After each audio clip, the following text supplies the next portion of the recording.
안면거상 재수술 이것만 알고 가십시오.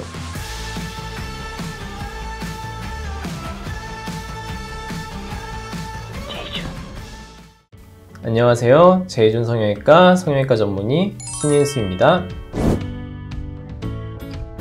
안면거상술 재수술을 하는 경우는 크게 두 가지 정도 생각해 볼 수 있는데, 첫 번째로는 수술하고 나서 시간이 좀 많이 흐른 뒤에 다시 노화된 얼굴에 대해서 거상술을 원하시는 분들이 찾아오는 경우가 있겠고요. 두 번째 경우는 전에 수술한 그 안면거상술의 결과가 충분히 만족스럽지 않다거나 안면거상술로 인해서 생긴 본인의 불만족스러운 부분, 부작용이라든지 아니면 상대적으로 어느 한쪽을 좀 당겨졌는데 어느 한쪽이 좀 덜 당겨졌다든지 이런 부분에 대해서 좀 개선을 원하셔서 찾아오시는 경우, 크게 보면 한 이렇게 두 가지 정도로 볼 수 있을 것 같습니다.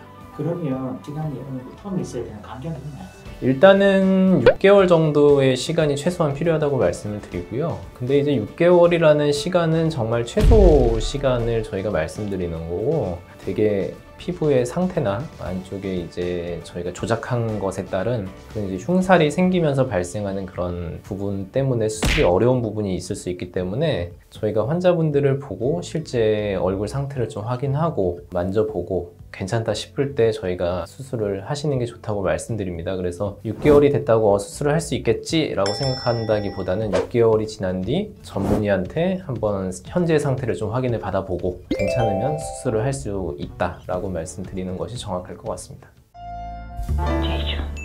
재수술하면 효과가 좀 떨어진다고 하는데 사실인가요? 어떤 상황이냐에 따라 좀 다를 것 같고요. 약간 재수술을 했을 때 효과가 떨어진다고 생각을 할 수 있는 부분이, 수술을 한 조직의 경우는 조직이 좀 단단해지고 탄성이 좀 떨어지는 경향이 있기 때문에 당긴다고 해도 많이 당겨지지 않거나 많이 당기려고 하다 보면은 조직이 손상이 돼서 조직이 잘 찢어진다거나 할 수 있는 부분이 있어서, 상황에 따라서는 충분히 저희가 원하는 만큼 리프팅을 하지 못할 수도 있기 때문에 그런 말이 나오는 것 같고요. 하지만 전에 수술했을 경우에 미니 거상을 했다거나 아니면 스마스를 충분히 많이 건들지 않고 수술을 했을 경우에는 재수술을 하는 데 있어서 크게 문제가 없거나 재수술을 한 결과가 처음 수술했던 것보다 더 좋을 수도 있습니다. 교전에 했던 미니 거상처럼 작게 했던 경우에는 안면거상을 하니까 수술 효과를 제대로 볼 수도 있다는 거네요. 그렇죠. 그러니까 뭐 안면거상술을 했다고 하더라도 안면거상술의 방법 중에서 여러 가지 방법들이 있는데, 그 부분에 있어서 그렇게 안쪽에 있는 조직을 많이 건들지 않고 혹은 유지인대 같은 걸 많이 끊지 않고 수술해서 충분히 만족스럽지 않게 리프팅이 됐던 경우라면 재수술을 하고 난 뒤에 효과가 더 좋다고 느낄 여지도 있습니다. 그러니까 뭐 케이스 바이 케이스라고 보시는 게 제일 정확하다고 생각이 됩니다. 재수술이 많이도 훨씬 어려울 것 같은데, 실제 안면거상 재수술이 다른 방법이 있나요? 아까도 말씀드렸지만 재수술의 경우에는 안쪽에 많은 조작이 가해졌을 가능성이 있고, 전에 이제 되게 안면거상술을 하셨던 분들이 그 전에 이제 뭐 많은 시술을 혹은 수술을 하신 적이 많기 때문에 정확하게 조직을 박리에 들어가기가 좀 힘든 경우가 많아서, 그런 것 때문에 안면거상술 재수술이 좀 어려울 수는 있는데, 기본적으로 수술 방법은 크게 차이는 나지 않는다고 보시는 게 맞을 것 같습니다. 안면거상 수술 후에 처짐이 와서 다시 수술을 원할 경우에 내가 생각했던 것보다 효과가 적을 수도 있거나 아니면 이런 것들을 미리 알 수 있는 방법이 있나요? 전에 수술했을 때 어떻게 했을지에 대해서 이제 상처나 피부 상태와 얼굴 상태를 보고 추정을 좀 해볼 수 있는 부분이 있고, 어느 정도 효과가 있을지 그런 부분에 대해서 환자분한테 알려드리려고 하고, 저희가 직접적으로 확인을 시켜드릴 수 있는 거는 이제 저 얼굴을 좀 만져서 어느 정도 좀 당겨질 것 같다고 어느 정도 시뮬레이션을 해드린다든지 하는 정도는 좀 말씀드릴 수는 있죠. 그래서 좀 이제 기대치를 좀 맞추는 거죠. 그러니까 수술해서 당겨지는 정도랑 본인이 수술해서 기대하는 정도를 좀 어느 정도 갭을 좀 줄여놔야 본인도 이 정도를 기대하고 수술을 하실 거고, 그래야지 또 이제 그런 것 때문에 문제가 생기지 않으니까 이제 그렇게 하려고 하죠, 기본적으로. 혹시 안면거상 재수술 오셨던 환자분들하고 얘기하던 것 중에 혹시 기억나는 거 있으신가요? 케이스라든지?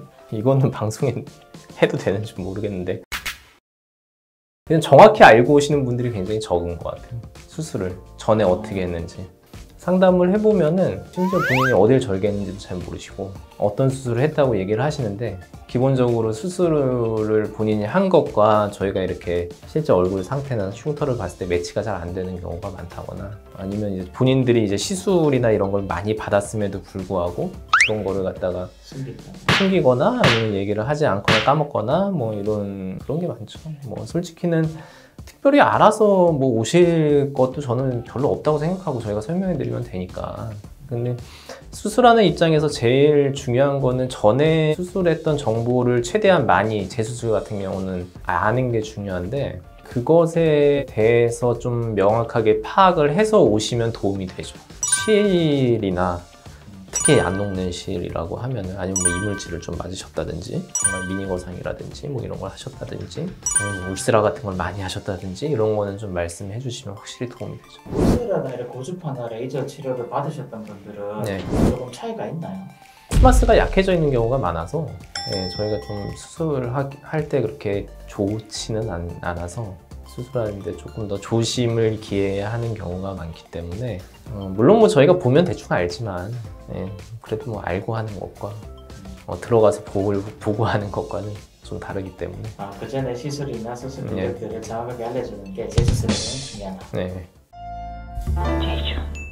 오늘은 안면거상 재수술에 대해서 여러분들이 꼭 알고 계셨으면 좋겠는 부분에 대해서 말씀드렸는데요. 재수술의 경우 뭐 어떤 재수술이든 마찬가지겠지만 수술했던 상태를 정확하게 알고 현재의 문제점에 대해 정확하게 판정을 해야 재수술의 결과가 만족스러울 수 있으므로 저희 병원에 찾아오셔서 같이 재수술에 대해서 상담을 나눠보시기를 부탁드립니다. 다음에 봐요. 제발.